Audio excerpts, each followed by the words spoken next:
Hi everyone. మనకి భవానీపురం, అలాగే గొల్లపూడి ఎక్కడైతే ఫ్లడ్స్ వచ్చి బాగా ఇబ్బంది పడతా ఉన్నారో, అక్కడ అన్ని చోట్ల కూడా ఫుడ్ డొనేషన్ అనేది బాగానే జరుగుతుంది. ఒకవేళ లోపల ఉన్న వాళ్ళకేంటంటే, మీ ఇంట్లో ఉన్న వాళ్ళు ఎవరైనా కొంచెం యంగ్‌గా ఉన్నవాళ్ళు ఉంటే బయటికి పంపించి, దయచేసి తెప్పించుకోండి. ఒకవేళ లోపలికి ఫుడ్ రాకపోతే ఇబ్బంది పడాల్సింది మీరే కాబట్టి ఒకసారి ఆలోచించుకోండి. ఇలా బయటకొచ్చి ఎవరికి ఎన్ని కావాలో అన్నయితే గనక తీసుకొని వెళ్తున్నారనమాట.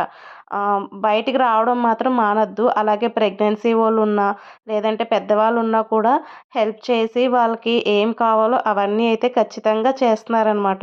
ఇవంతా గొల్లపూడి రోడ్డు ఇలా ఇంకా వాటర్ అనేవి ఇంకలేదనమాట. ఎవరికి ఏం కావాలన్నా దయచేసి మీ చుట్టూ ఉన్న వాళ్ళకైనా అడిగి సాయం కోరండి. తప్పైతే ఏం లేదనమాట. బయటికి రాలేని పరిస్థితిలో ఉన్నవాళ్ళు ఎస్పెషల్లీ ఇలా అయితే చేయండి. Thank you.